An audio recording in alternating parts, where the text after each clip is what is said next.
നമസ്കാരം. ആനന്ദ് ഇന്റർനാഷണൽ ന്യൂസിലേക്ക് സ്വാഗതം. പ്രധാന വാർത്തകൾ. ഇന്ത്യയിൽ യുഎസിലേക്കുള്ള 2000-ലധികം വിസ അപ്പോയിന്റ്മെന്റുകൾ റദ്ദാക്കി യുഎസ് എംബസി. നടപടി അപ്പോയിന്റ്മെന്റ് ബുക്ക് ചെയ്യുന്നതിന് ഏജന്റുമാർ ബോട്ടുകൾ ഉപയോഗിച്ചതായി പോലീസ് കണ്ടെത്തിയതിനെ തുടർന്ന് കൈക്കൂലി വാങ്ങുന്ന ഏജന്റുമാർക്കും സ്ഥാപനങ്ങൾക്കുമെതിരെ നടപടി കർശനമാക്കുമെന്നും യുഎസ് എംബസി. ഒലയ്ക്കും യുബർ ടാക്സിക്കും വെല്ലുവിളിയായി ഇന്ത്യയുടെ സഹർ ടാക്സി വരുന്നു. സഹകരണ അധിഷ്ഠിത റൈഡ് ഹെയ്സ്ലിംഗ് സേവനമായ സഹർ ടാക്സി മാസങ്ങൾക്കകം അവതരിപ്പിക്കുമെന്ന് അമിത്ഷാ. ഇന്ത്യയ്ക്കുമേൽ യുഎസ് താരിഫ് ഇരുട്ടടി വരാനിരിക്കെ ഇന്ത്യയും യുഎസും തമ്മിലുള്ള ഉഭയകക്ഷി വ്യാപാര ചർച്ചകൾ ഡൽഹിയിൽ തുടരുന്നു. ഡൊണാൾഡ് ട്രംപിന് ഇരുട്ടടിയായ യുദ്ധതന്ത്ര ചോർച്ച. തന്ത്രപ്രധാന വിവര ചോർച്ചയിൽ അടിയന്തര നടപടി ആവശ്യപ്പെട്ട് യുഎസ് കോടതിയിൽ കേസ്. വാദം കേൾക്കുന്നത് കുടിയേറ്റ വിഷയത്തിലെ വിധിയെ തുടർന്ന് ഡൊണാൾഡ് ട്രംപ് ഇംപീച്ച് ചെയ്യണമെന്നാവശ്യപ്പെട്ട ജഡ്ജി ജെയിംസ് ബോസ്ബർഗ്. ചോർച്ചയിൽ അന്വേഷണം വേണമെന്ന് റിപ്പബ്ലിക്കൻ സെനറ്റർമാർ. സൈനിക ആക്രമണമടക്കം ഏതു സാഹചര്യത്തെയും നേരിടാൻ നിർദ്ദേശം നൽകിയ അസാധാരണ നീക്കവുമായി യൂറോപ്യൻ യൂണിയൻ. 72 മണിക്കൂർ നേരത്തേക്ക് വേണ്ട അവശ്യ വസ്തുക്കൾ സംഭരിക്കാൻ പൗരന്മാർക്ക് നിർദ്ദേശവുമായി യൂറോപ്യൻ കമ്മീഷൻ. യുണൈറ്റഡ് സ്റ്റേറ്റ്സിൽ നിർമ്മിക്കാത്ത എല്ലാ കാറുകൾക്കും 25% താരിഫ് ഏർപ്പെടുത്തുന്ന ഉത്തരവിൽ ഡൊണാൾഡ് ട്രംപ് ഒപ്പുവെച്ചു. തൊഴിലാളി വിരുദ്ധമെന്ന് പ്രതിഷേധിച്ചു കാനഡയും ജപ്പാനും. ഇലക്ട്രിക് ഹൈബ്രിഡ് കാർ വിൽപ്പനയിൽ എലോൺ മസ്കിന്റെ ടെസ്ലയെ മറികടന്ന് ചൈനീസ് വാഹന നിർമ്മാതാക്കളായ BYD. ഷെൻഷെൻ ആസ്ഥാനമായുള്ള കമ്പനിയുടെ വരുമാനം 29% വർദ്ധിച്ച് $107 ബില്യൺ ഉയർന്നതായി റിപ്പോർട്ട്. ഇന്ത്യക്കാരായ ബ്ലൂ കോർണർ ജീവനക്കാർക്ക് ലൈഫ് ഇൻഷുറൻസ് നൽകുന്നതിന് ദുബായ് നാഷണൽ ഇൻഷുറൻസ് കമ്പനിയുമായി ഇന്ത്യൻ കോൺസുലേറ്റ് ധാരണയായി. വർഷം 32 ദിർഹത്തിന്റെ പ്രീമിയത്തിൽ 35,000 ദിർഹത്തിന്റെ പരിരക്ഷ. ലോക്സഭാ അംഗങ്ങളുടെ എണ്ണം വർദ്ധിപ്പിക്കാൻ പാടില്ല എന്ന് വാദിക്കുന്നത് യുക്തിയില്ലെന്ന് CPM പോളിറ്റ് ബ്യൂറോ അംഗം MA ബേബി. വേണ്ടത് സംസ്ഥാനങ്ങൾക്ക് ആനുപാതിക വർധനവ്. സംസ്ഥാനത്ത് അടുത്ത തവണയും LDF ഭരിക്കുമെന്ന് SNDP യോഗം ജനറൽ സെക്രട്ടറി വെള്ളാപ്പള്ളി നടേശൻ. UDFന്റെ കുഴപ്പം കൊണ്ടാണ് ഇങ്ങനെ സംഭവിക്കുകയെന്നും പരിഹസിച്ച് വെള്ളാപ്പള്ളി. പ്രദർശന ഫുട്ബോൾ മത്സരത്തിൽ കളിക്കാനായി ഫുട്ബോൾ ഇതിഹാസം ലയണൽ മെസ്സിയും അർജന്റീനിയ ടീമും ഈ വർഷം ഒക്ടോബറിൽ കേരളത്തിലെത്തും. ഒക്ടോബറിൽ കൊച്ചിയിലായിരിക്കും മത്സരമെന്ന് പ്രധാന സ്പോൺസർമാരായ HSBC. വാർത്തകൾ വിശദമായി. ഇന്ത്യയിൽ യുഎസിലേക്കുള്ള വിസ അപ്പോയിന്റ്മെന്റുകൾ ബുക്ക് ചെയ്യുന്നതിന് നിരവധി ഏജന്റുമാർ ബോട്ടുകൾ ഉപയോഗിച്ചതോടെ 2000-ലധികം അപേക്ഷകൾ റദ്ദാക്കി യുഎസ് എംബസി. അപേക്ഷകർക്ക് ഏജന്റുമാർ വഴി കൃത്യസമയത്ത് അപ്പോയിന്റ്മെന്റ് ലഭിക്കുന്നതിന് ഏജന്റുമാർക്ക് ഒരാൾക്ക് ഏകദേശം 30,000 മുതൽ 35,000 രൂപ വരെ നൽകേണ്ടി വന്നതായി ഇന്ത്യയിലെ യുഎസ് എംബസി കണ്ടെത്തുകയായിരുന്നു. ഇത് സംബന്ധിച്ച് ഡൽഹി പോലീസിന്റെ അന്വേഷണത്തെ തുടർന്നാണ് ഒറ്റയടിക്ക് ഇത്രയധികം വിസ അപേക്ഷകൾ നൽകിയത്. ബോട്ട് ആപ്പ് ഉപയോഗിച്ച് തരപ്പെടുത്തിയതാണ്. ഈ അപ്പോയിന്റ്മെന്റുകൾ റദ്ദാക്കുകയും അനുബന്ധ അക്കൗണ്ടുകളിലൂടെ ഷെഡ്യൂളിംഗ് പ്രത്യേക അവകാശങ്ങൾ താൽക്കാലികമായി നിർത്തുകയും ചെയ്തതായി എംബസി പറഞ്ഞു. ഏജന്റുമാർ അപ്പോയിന്റ്മെന്റ് തീയതികൾ ബ്ലോക്ക് ചെയ്യാൻ ബോട്ടുകൾ ഉപയോഗിക്കുന്നതിനാൽ അപേക്ഷകർക്ക് സ്വന്തമായി ബുക്ക് ചെയ്യാൻ ശ്രമിച്ചാൽ സാധിക്കാത്ത അവസ്ഥയാണ്. വഞ്ചനാപരമായ വിസ കേസുകൾക്ക് പിന്നാലെ ഡൽഹി പോലീസ് നടത്തിയ അന്വേഷണത്തെ തുടർന്നാണ് വിസ അപേക്ഷ തട്ടിപ്പിനെതിരെ വൻ നടപടി ഉണ്ടായത്. ഒലയ്ക്കും യുബർ ടാക്സിക്കും വെല്ലുവിളിയായി ഇന്ത്യയുടെ സഹകരണ അധിഷ്ഠിത റൈഡ് ഹെയിലിംഗ് സേവനമായ സഹർ ടാക്സി സർക്കാർ ഉടൻ അവതരിപ്പിക്കും. ഇക്കാര്യം വ്യാഴാഴ്ച പാർലമെന്റിനെ അഭിസംബോധന ചെയ്തുകൊണ്ട് കേന്ദ്ര ആഭ്യന്തരമന്ത്രി അമിത്ഷാ പ്രഖ്യാപിച്ചു. ഏതാനും മാസങ്ങൾക്കുള്ളിൽ ഡ്രൈവർമാർക്ക് നേരിട്ടുള്ള ലാഭം ഉറപ്പാക്കുന്ന സഹർ ടാക്സി സഹകരണ ടാക്സി സേവനം ആരംഭിക്കുമെന്നും അമിത്ഷാ പറഞ്ഞു. ഒല, ഉബർ പോലുള്ള ആപ്പ് അധിഷ്ഠിത പ്ലാറ്റ്ഫോമുകൾക്ക് പകരമായി രൂപകൽപ്പന ചെയ്ത ഈ സംരംഭം സഹകരണ സംഘങ്ങൾക്ക് ഇരുചക്ര വാഹനങ്ങൾ, ടാക്സികൾ, റിക്ഷകൾ, 4 വീലറുകൾ എന്നിവ രജിസ്റ്റർ ചെയ്യാൻ അനുവദിക്കുകയും ഡ്രൈവർമാരുടെ വരുമാനത്തിൽ കുറവ് വരുത്തുന്ന ഇടനിലക്കാരെ ഇല്ലാതാക്കുകയും ചെയ്യും. പ്രധാനമന്ത്രി നരേന്ദ്രമോദിയുടെ സഹർ സേ സമൃദ്ധി എന്ന ദർശനവുമായി ഈ സംരംഭം യോജിക്കുന്നുവെന്നും ലോക്സഭയെ അഭിസംബോധന ചെയ്തുകൊണ്ട് ഷാ ചൂണ്ടിക്കാട്ടി. ഇന്ത്യയ്ക്കുമേൽ യുഎസ് താരിഫ് ഇരുട്ടടി വരാനിരിക്കെ ഇന്ത്യയും യുഎസും തമ്മിലുള്ള ഉഭയകക്ഷി വ്യാപാര ചർച്ചകൾ ഡൽഹിയിൽ ആരംഭിച്ചു. ദക്ഷിണ മധ്യേഷ്യയ്ക്കുള്ള അസിസ്റ്റന്റ് വ്യാപാര പ്രതിനിധി ബ്രെഡൻ ലിഞ്ചിന്റെ നേതൃത്വത്തിലുള്ള ഒരു യുഎസ് പ്രതിനിധി സംഘം ചർച്ചകൾ നയിക്കുന്നു. ഇന്ത്യയുമായുള്ള ഉൽപാദനവും സന്തുലിതവുമായ വ്യാപാര ബന്ധം മുന്നോട്ട് കൊണ്ടുപോകുന്നതിനുള്ള അമേരിക്കയുടെ തുടർച്ചയായ പ്രതിബദ്ധതയാണ് ഈ സന്ദർശനം പ്രതിഫലിപ്പിക്കുന്നത് എന്ന് യുഎസ് എംബസി പ്രസ്താവനയിൽ വ്യക്തമാക്കി. ഇന്ത്യ ഉൾപ്പെടെ ലോകമെമ്പാടുമുള്ള രാജ്യങ്ങളിൽ പരസ്പരം അല്ലെങ്കിൽ ടിറ്റ് ഫോർ ടാറ്റ് താരിഫുകൾ ചുമത്തുവാനുള്ള പ്രസിഡന്റ് ഡൊണാൾഡ് ട്രംപിന്റെ തീരുമാനം ഏപ്രിൽ 2-ന് നടപ്പാക്കുന്നതിന് മുമ്പാണ് ചർച്ചകൾ നടക്കുന്നത്. സൈനിക ആക്രമണമടക്കം ഏതു സാഹചര്യത്തെയും നേരിടാൻ നിർദ്ദേശം നൽകിയ അസാധാരണ നീക്കവുമായി യൂറോപ്യൻ യൂണിയൻ 72 മണിക്കൂർ സമയത്തേക്ക് ആവശ്യമായ ഭക്ഷണം, വെള്ളം, അവശ്യവസ്തുക്കൾ എന്നിവ സംഭരിക്കാൻ യൂറോപ്യൻ കമ്മീഷൻ പൗരന്മാർക്ക് നിർദ്ദേശം നൽകി. വെള്ളപ്പൊക്കം, തീപിടുത്തങ്ങൾ, പകർച്ചവ്യാധികൾ, സൈനിക ആക്രമണങ്ങൾ എന്നിവയ്ക്കുള്ള തയ്യാറെടുപ്പ് വർദ്ധിപ്പിക്കുക എന്ന ലക്ഷ്യത്തോടെയുള്ള ഒരു യൂറോപ്യൻ തന്ത്രത്തിന്റെ ഭാഗമായിട്ടാണ് നിർദ്ദേശമെന്നാണ് ഔദ്യോഗിക വിശദീകരണം. എന്നിരുന്നാലും ഉക്രൈനെ പിന്തുണയ്ക്കുന്നതിനെ ചൊല്ലി യുഎസിന്റെ പ്രതികാര നടപടികൾ ഉണ്ടാകണമെന്ന മുൻകരുതലാണ് ഇതെന്നും റിപ്പോർട്ടുണ്ട്. ജർമ്മനിയിലെയും നോർഡിക് രാജ്യങ്ങളിലെയും പദ്ധതികളിൽ നിന്നാണ് ഈ തന്ത്രത്തിന് യൂറോപ്യൻ കമ്മീഷന് പ്രചോദനം ലഭിച്ചിരിക്കുന്നത്. യുണൈറ്റഡ് സ്റ്റേറ്റ്സിൽ നിർമ്മിക്കാത്ത എല്ലാ കാറുകൾക്കും 25% താരിഫ് ഏർപ്പെടുത്തിയ ഡൊണാൾഡ് ട്രംപ് ഉത്തരവിൽ ഒപ്പുവെച്ചു. വിദേശത്ത് നിന്നുള്ള കാറുകൾക്ക് 25% തീരുവ ചുമത്തുവാനുള്ള പദ്ധതികൾ ഡൊണാൾഡ് ട്രംപ് പ്രഖ്യാപിച്ചത്. ഫെബ്രുവരിയിൽ ഇറക്കുമതി ചെയ്യുന്ന വാഹനങ്ങൾക്ക് 25% താരിഫ് എന്ന ആശയം മുന്നോട്ട് വെച്ചതിന് പിന്നാലെയാണ് ഈ പ്രഖ്യാപനത്തിനെതിരെ യൂറോപ്യൻ യൂണിയനും കനേഡിയൻ പ്രധാനമന്ത്രി മാർക്ക് കാർണിയും ശക്തമായ വിമർശനം ഉന്നയിച്ചു. കനേഡിയൻ തൊഴിലാളികൾക്കെതിരായ നേരിട്ടുള്ള ആക്രമണം എന്നാണ് അദ്ദേഹം ഇതിനെ വിശേഷിപ്പിച്ചത്. നമ്മൾ നമ്മുടെ തൊഴിലാളികളെ, നമ്മുടെ കമ്പനികളെ, നമ്മുടെ രാജ്യത്തെ സംരക്ഷിക്കും, ഒരുമിച്ച് അതിനെ പ്രതിരോധിക്കും എന്ന് കാർണി പറഞ്ഞു. പ്രഖ്യാപനത്തിന് മറുപടിയായി തന്റെ സർക്കാർ ഉചിതമായ നടപടികളും എല്ലാ ഓപ്ഷനുകളും പരിഗണിക്കുകയാണെന്നും ജാപ്പനീസ് പ്രധാനമന്ത്രി ഷിഗെരു ഇഷുബ പറഞ്ഞു. ഇലക്ട്രിക് ഹൈബ്രിഡ് കാർ വിൽപ്പനയിൽ എലോൺ മസ്കിന്റെ ടെസ്ലയെ മറികടന്ന് ചൈനീസ് വാഹന നിർമ്മാതാവായ BYD. ഷെൻഷെൻ ആസ്ഥാനമായുള്ള കമ്പനിയുടെ വരുമാനം 29% വർദ്ധിച്ച് $107 ബില്യൺ ഉയർന്നു. ഹൈബ്രിഡ് വാഹനങ്ങളുടെ വിൽപ്പനയാണ് ഇതിന് കാരണം. എലോൺ മസ്കിന്റെ ടെസ്ല റിപ്പോർട്ട് ചെയ്ത $97.7 ബില്യൺ മുന്നിലാണ് ഇത്. ചൈനയിൽ വളരെ കാലമായി ഏറ്റവും കൂടുതൽ വിറ്റഴിക്കപ്പെടുന്ന ഇലക്ട്രിക് വാഹനമായിരുന്ന ടെസ്ലയുടെ മോഡൽ 3 എതിർക്കുന്നതിനായി BYD കുറഞ്ഞ വിലയുള്ള ഒരു കാർ പുറത്തിറക്കിയാണ് വിൽപ്പനയിൽ മുന്നിലെത്തിയത്. US ചാറ്റിംഗിൽ നിന്നും ചോർന്ന തന്ത്രപരമായ വിവരങ്ങൾ ഓൺലൈനിൽ എത്തിയതിനിടെ സംഭവവുമായി ബന്ധപ്പെട്ട് അടിയന്തര നടപടി ആവശ്യപ്പെട്ട സംഘടനകൾ US കോടതിയിൽ കേസ് ഫയൽ ചെയ്തു. ഇതോടെ വിവരച്ചോർച്ച ട്രംപിന് ഇരുട്ടടിയായി മാറിയിരിക്കുകയാണ്. കേസ് കേൾക്കാൻ പോകുന്ന വാഷിംഗ്ടണിലെ ഫെഡറൽ ജഡ്ജിയാകട്ടെ വെനസ്വേലൻ കുടിയേറ്റക്കാരെ നാടുകടത്താൻ യുദ്ധകാല അധികാരങ്ങൾ ഉപയോഗിക്കുന്നതിൽ നിന്നും തടഞ്ഞതിന് ഡൊണാൾഡ് ട്രംപ് ഇംപീച്ച് ചെയ്യണമെന്ന് വാദിച്ച ജെയിംസ് ബോസ്ബർഗാണ്. സിഗ്നൽ ചാറ്റിലെ സന്ദേശങ്ങൾ സ്വമേധയാ ഇല്ലാതാകുന്നത് തടയുന്നതിനുള്ള നടപടികൾ നടപ്പിലാക്കുന്നതിൽ ഉദ്യോഗസ്ഥർ പരാജയപ്പെട്ടുവെന്നും ഇത് ഫെഡറൽ റെക്കോർഡ്സ് ആക്ടിന് കീഴിലുള്ളവരുടെ കടമകളുടെ ലംഘനമാണെന്നും വാദിച്ച ലിബറൽ ചായ്വുള്ള സർക്കാർ വാച്ച്ഡോഗ് ഗ്രൂപ്പായ അമേരിക്കൻ ഓവർസൈറ്റ് ചൊവ്വാഴ്ചയാണ് കേസ് ഫയൽ ചെയ്തത്. ഹെക്സത്തിന്റെയും മറ്റ് ട്രംപ് ഭരണകൂട ഉദ്യോഗസ്ഥരുടെയും പ്രവർത്തനങ്ങൾ നിയമവിരുദ്ധമാണെന്ന് പ്രഖ്യാപിക്കുവാനും രേഖകൾ സംരക്ഷിക്കുവാനും ഒരു ഇഞ്ചക്ഷൻ ആവശ്യപ്പെടാനുമാണ് കേസ്. ഡൊണാൾഡ് ട്രംപ് ഭരണകൂടം ഒരുമിച്ച് പ്രവർത്തിക്കാത്തതിന്റെ ഫലമാണ് യമൻ ആക്രമണ വിവരങ്ങൾ ചോർന്നതെന്ന് സിഗ്നൽ ചോർച്ച അഴിമതിയിൽ അന്വേഷണം നടത്തണമെന്നും മുൻനിര US റിപ്പബ്ലിക്കൻ സെനറ്റർമാർ ആവശ്യപ്പെട്ടു. ട്രംപ് ഭരണകൂടത്തിൽ നിന്നും വ്യക്തമായ മറുപടി വേണമെന്നും ശരിയായി പരിഹരിച്ചില്ലെങ്കിൽ ഇത് ഒരു സുപ്രധാന രാഷ്ട്രീയ പ്രശ്നമായി മാറുമെന്നും സെനറ്റർമാർ ആശങ്ക ഉയർത്തി. മുതിർന്ന ദേശീയ സുരക്ഷാ ഉദ്യോഗസ്ഥരുടെ മെസ്സേജിംഗ് ആപ്പായ സിഗ്നലിലെ ഒരു സ്വകാര്യ ഗ്രൂപ്പ് ചാറ്റിലെ ഒരു പത്രപ്രവർത്തകനെ അബദ്ധത്തിൽ ചേർത്തുവെന്ന ലജ്ജാകരമായ വെളിപ്പെടുത്തലിന് ശേഷം ട്രംപ് ഭരണകൂടം ഡെമോക്രാറ്റുകളിൽ നിന്നും റിപ്പബ്ലിക്കന്മാരിൽ നിന്നും വിമർശനം നേരിടുകയാണ്. ഇനി ഗൾഫ് ന്യൂസ്. ഇന്ത്യക്കാരായ ബ്ലൂ കോർണർ ജീവനക്കാർക്ക് ലൈഫ് ഇൻഷുറൻസ് നൽകുന്നതിന് ദുബായ് നാഷണൽ ഇൻഷുറൻസ് കമ്പനിയുമായി ഇന്ത്യൻ കോൺസുലേറ്റ് ധാരണയായി. വർഷം 32 ദിർഹമാണ് പ്രീമിയം. 35,000 ദിർഹത്തിന്റെ പരിരക്ഷ ജീവനക്കാർക്ക് ലഭിക്കും.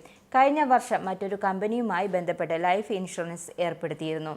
കമ്പനികളെയും ഇൻഷുറൻസ് സ്ഥാപനത്തെയും തമ്മിൽ സഹകരിപ്പിക്കുന്ന ദൗത്യമാണ് കോൺസുലേറ്റിൻ്റെത്. ഇൻഷുറൻസ് എടുക്കുന്നത് കമ്പനികളാണ്. കുറഞ്ഞ പ്രീമിയം ആയതിനാൽ തൊഴിലാളികൾക്ക് ഇത് ഗുണം ചെയ്യുമെന്നും കോൺസുലേറ്റ് ജനറൽ സതീഷ് കുമാർ ശിവൻ പറഞ്ഞു. പങ്കുവയ്ക്കലിന്റെ പുണ്യവുമായി മക്ക, മദീന, ഹറം പള്ളികളിലെ സമൂഹ നോമ്പുതുറയിൽ പങ്കെടുത്തത് ലക്ഷക്കണക്കിന് ആളുകൾ. റംദാനിൽ 3 ആഴ്ചക്കിടെ ഹറം പള്ളിയിൽ വിതരണം ചെയ്തത് 1.7 കോടി ഇഫ്താർ പാക്കറ്റുകൾ. വിവിധ ജീവകാരുണ്യ സംഘടനകളുമായി സഹകരിച്ചാണ് ഇത്രയും പേർക്ക് സമൂഹ നോമ്പുതുറ ഒരുക്കിയത്. 2ഇടങ്ങളിലുമായി 1.71 കോടി ഈന്തപ്പഴ പാക്കറ്റുകളും വിതരണം ചെയ്തു. ദുബായിലെ ഹത്ത സൂക്ക് റൗണ്ട് എബൌട്ടിലേക്കുള്ള റോഡിന്റെ നവീകരണം പൂർത്തിയായി. ഹത്ത സൂക്കിലേക്ക് എളുപ്പം പ്രവേശിക്കുന്നതിന് ദുബായ് ഹത്ത റോഡിന് സമാന്തരമായി 1 കിലോമീറ്റർ നീളത്തിൽ പുതിയ റോഡും പൂർത്തിയാക്കി. മസ്ഫത്ത് മേഖലയിലേക്കുള്ള പ്രവേശനവും ഇതോടെ സുഗമമാകും. റോഡിന് ഇരുവശവും വഴിവിളക്കുകൾ സ്ഥാപിച്ചതായും യാത്രക്കാർക്ക് കൂടുതൽ സുരക്ഷ ഉറപ്പാക്കുന്നതായും traffic and road agency director Hamad Al Shehi പറഞ്ഞു. വെള്ളക്കെട്ട് ഒഴിവാക്കാൻ പുതുതായി അഴുക്കുചാലും നിർമ്മിച്ചു. ഇനി മറ്റു വിദേശ വാർത്തകളിലേക്ക്. ദക്ഷിണ കൊറിയയിലെ കാട്ടുതീ രാജ്യത്ത് ഇതുവരെ ഉണ്ടായതിൽ വെച്ച് ഏറ്റവും വലിയ തീപിടുത്തമായി മാറി. കുറഞ്ഞത് 26 പേർ കൊല്ലപ്പെടുകയും ചരിത്രപരമായ ക്ഷേത്രങ്ങൾ കത്തിനശിക്കുകയും ചെയ്തു. യുനെസ്കോ പൈതൃക സ്ഥലങ്ങൾ ഭീഷണിയാവുകയും ചെയ്ത തീപിടുത്തങ്ങളെ ചെറുക്കാൻ ഏകദേശം 120 ഹെലികോപ്റ്ററുകളും 9000 ആളുകളും രംഗത്തുണ്ടായിരുന്നു.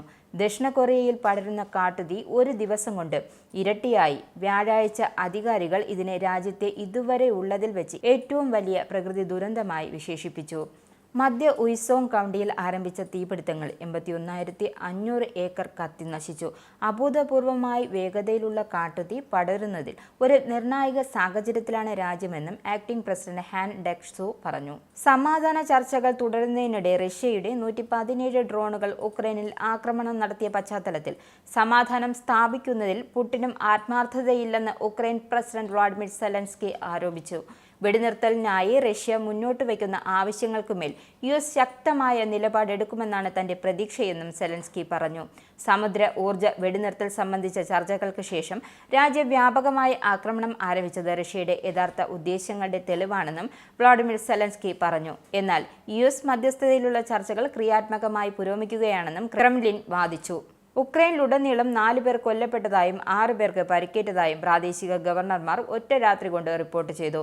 അതേസമയം ഉക്രൈൻ വ്യോമസേന 117 ഡ്രോണുകളിൽ 56 എണ്ണം വെടിവെച്ചിട്ടതായും റിപ്പോർട്ടുകളുണ്ട്. ഹമാസ് ബാക്കിയുള്ള ഇസ്രയേലി ബന്ദികളെ മോചിപ്പിക്കാൻ വിസമ്മതിച്ചതായി ഗാസയിലെ പ്രദേശങ്ങൾ പിടിച്ചെടുക്കുമെന്നും ഇസ്രയേൽ പ്രധാനമന്ത്രി ബെഞ്ചമിൻ നെതന്യാഹു ആവർത്തിച്ചു.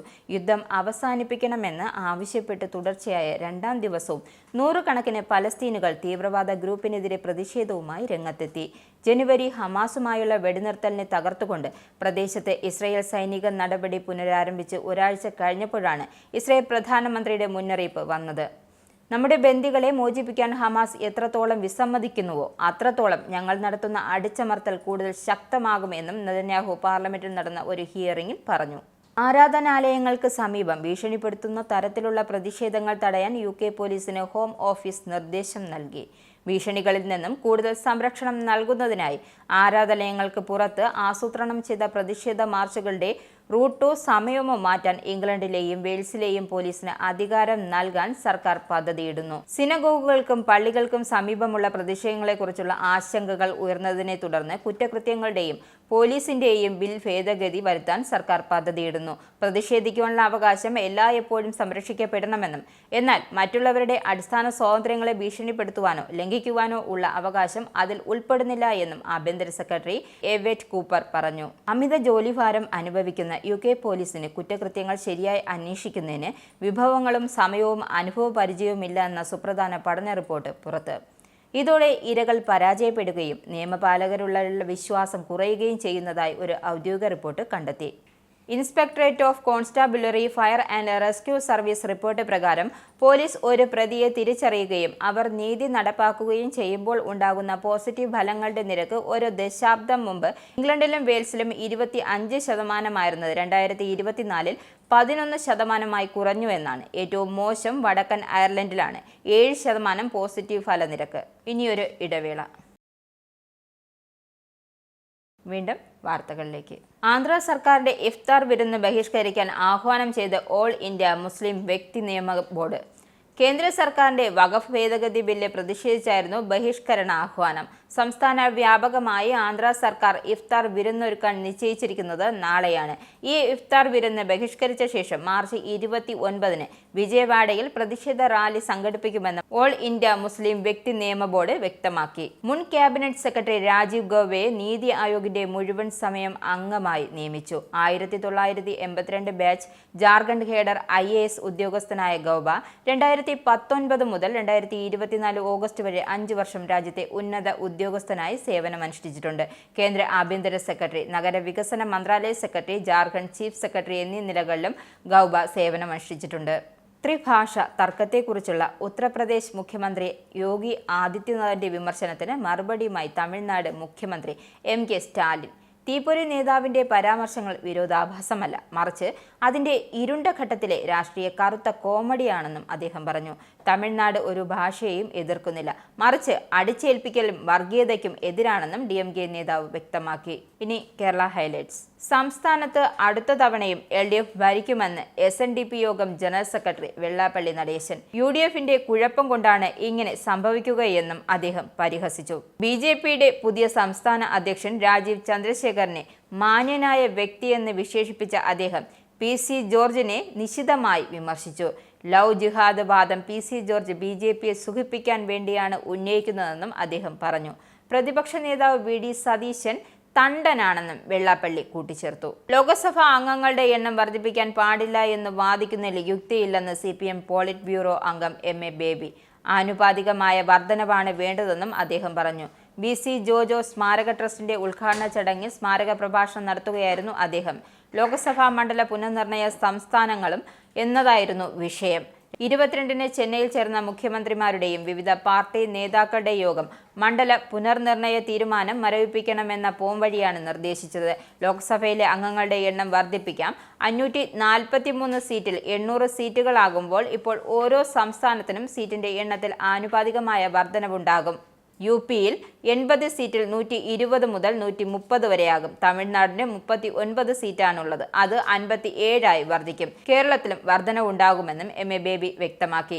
20-ാം നൂറ്റാണ്ടിൽ തന്നെ 21-ാം നൂറ്റാണ്ടിൽ ജീവിച്ച പത്രപ്രവർത്തകനായിരുന്നു BC ജോജോ എന്നും BC ജോജോ സ്മാരക ട്രസ്റ്റ് ഉദ്ഘാടനം ചെയ്ത മന്ത്രി KN ബാലഗോപാൽ വ്യക്തമാക്കി. മാധ്യമപ്രവർത്തകരിൽ ഒറ്റയാനായിരുന്നു BC ജോജോ എന്നും മന്ത്രി K കൃഷ്ണൻകുട്ടി സന്ദേശത്തിൽ അറിയിച്ചു. ട്രസ്റ്റ് പ്രസിഡന്റ് M വിജയകുമാർ അധ്യക്ഷനായിരുന്നു. കവി Prabhavarma, media academy chairman RS Babu, trust secretary MB Santhosh, treasurer doctor Surin Rajan Palakkal എന്നിവർ സംസാരിച്ചു. ഇനി പൗണ്ട് റേറ്റ്. UK പൗണ്ട് ഇന്നത്തെ മൂല്യം: ഒരു പൗണ്ട് 110.88 ഇന്ത്യൻ രൂപ, ഒരു US ഡോളർ 85.78 ഇന്ത്യൻ രൂപ, ഒരു യൂറോ 92.41 ഇന്ത്യൻ രൂപ, ഒരു പൗണ്ട് 1.29 US ഡോളർ.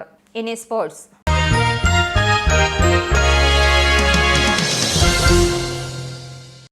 ഫുട്ബോൾ ഇതിഹാസം ലയണൽ മെസ്സിയും അർജന്റീന ടീമും ഈ വർഷം ഒക്ടോബറിൽ കേരളത്തിലെത്തും. പ്രദർശന ഫുട്ബോൾ മത്സരത്തിൽ കളിക്കാനാണ് അർജന്റീന ടീം 14 വർഷങ്ങൾക്ക് ശേഷം ഇന്ത്യയിലെത്തുന്നത്. ഒക്ടോബറിൽ കൊച്ചിയിലായിരിക്കും മത്സരമെന്നും പ്രധാന സ്പോൺസർമാരായ HSBC അറിയിച്ചു. കൊച്ചിയിൽ നടക്കുന്ന മത്സരത്തിൽ അർജന്റീനയുടെ എതിരാളികൾ ആരായിരിക്കുമെന്ന കാര്യത്തിൽ ഇതുവരെയും തീരുമാനമായിട്ടില്ല. ഒക്ടോബർ 25-ന് മെസ്സിയും സംഘവും കേരളത്തിലെത്തുമെന്നും നേരത്തെ സംസ്ഥാന കായിക മന്ത്രി V അബ്ദുറഹ്മാൻ പറഞ്ഞിരുന്നു. 7 ദിവസം മെസ്സി കേരളത്തിലുണ്ടാകുമെന്നും അദ്ദേഹം വ്യക്തമാക്കിയിരുന്നു. നേരത്തെ തീരുമാനിച്ച സൗഹൃദ മത്സരത്തിന് പുറമെ മെസ്സി പൊതുപരിപാടിയിൽ പങ്കെടുക്കുമെന്നും മന്ത്രി കൂട്ടിച്ചേർത്തു. 20 മിനിറ്റാണ് ഇതിനായി അനുവദിച്ചിരിക്കുന്നത്. മെസ്സിയുമായി സംവദിക്കാനുള്ള അവസരം ആരാധകർക്ക് ഒരുക്കുവാനും അർജന്റീന ഫുട്ബോൾ അസോസിയേഷൻ ഭാരവാഹികളും അബ്ദുറഹ്മാനും തമ്മിലുള്ള ചർച്ചയിൽ ധാരണയായിട്ടുണ്ട്. പ്രധാന വാർത്തകൾ ഒരിക്കൽ കൂടി.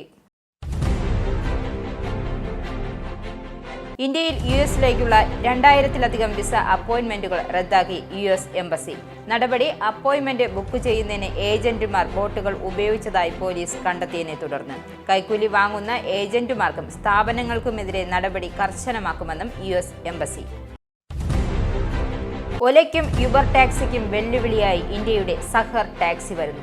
സഹകരണ അധിഷ്ഠിത റൈഡ് ഹെയ്സ്ലിംഗ് സേവനമായ സഹർ ടാക്സി മാസങ്ങൾക്കകം അവതരിപ്പിക്കുമെന്ന് അമിത്ഷാ. ഇന്ത്യയ്ക്കുമേൽ US താരിഫ് ഇരുട്ടടി വരാനിരിക്കെ ഇന്ത്യയും USഉം തമ്മിലുള്ള ഉഭയകക്ഷി വ്യാപാര ചർച്ചകൾ ഡൽഹിയിൽ തുടരുന്നു. ഡൊണാൾഡ് ട്രംപിന് ഇരുട്ടടിയായ യുദ്ധതന്ത്ര ചോർച്ച. തന്ത്രപ്രധാന വിവര ചോർച്ചയിൽ അടിയന്തര നടപടി ആവശ്യപ്പെട്ട് US കോടതിയിൽ കേസ്. വാദം കേൾക്കുന്നത് കുടിയേറ്റ വിഷയത്തിലെ വിധിയെ തുടർന്ന് ഡൊണാൾഡ് ട്രംപ് ഇംപീച്ച് ചെയ്യണമെന്നാവശ്യപ്പെട്ട ജഡ്ജി ജെയിംസ് ബോസ്ബർഗ്. ചോർച്ചയിൽ അന്വേഷണം വേണമെന്ന റിപ്പബ്ലിക്കൻ സെനറ്റർമാർ. സൈനിക ആക്രമണമടക്കം ഏതു സാഹചര്യത്തെയും നേരിടാൻ നിർദ്ദേശം നൽകിയ അസാധാരണ നീക്കവുമായി യൂറോപ്യൻ യൂണിയൻ. 72 മണിക്കൂർ നേരത്തേക്ക് വേണ്ട അവശ്യ വസ്തുക്കൾ സംഭരിക്കാൻ പൗരന്മാർക്ക് നിർദ്ദേശവുമായി യൂറോപ്യൻ കമ്മീഷൻ. യുണൈറ്റഡ് സ്റ്റേറ്റ്സിൽ നിർമ്മിക്കാത്ത എല്ലാ കാറുകൾക്കും 25% താരിഫ് ഏർപ്പെടുത്തുന്ന ഉത്തരവിൽ ഡൊണാൾഡ് ട്രംപ് ഒപ്പുവെച്ചു. തൊഴിലാളി വിരുദ്ധമെന്ന് പ്രതിഷേധിച്ചു കാനഡയും ജപ്പാനും. ഇലക്ട്രിക് ഹൈബ്രിഡ് കാർ വിൽപ്പനയിൽ എലോൺ മസ്കിന്റെ ടെസ്ലയെ മറികടന്ന് ചൈനീസ് വാഹന നിർമ്മാതാക്കളായ BYD. ഷെൻഷെൻ ആസ്ഥാനമായുള്ള കമ്പനിയുടെ വരുമാനം 29% വർദ്ധിച്ച് $107 ബില്യൺ ഉയർന്നതായി റിപ്പോർട്ട്.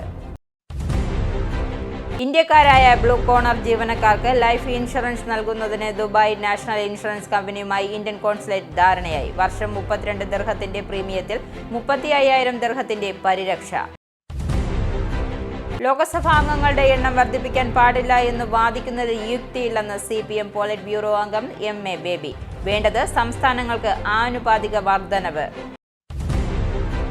സംസ്ഥാനത്ത് അടുത്ത തവണയും LDF ഭരിക്കുമെന്ന് SNDP യോഗം ജനറൽ സെക്രട്ടറി വെള്ളാപ്പള്ളി നടേശൻ.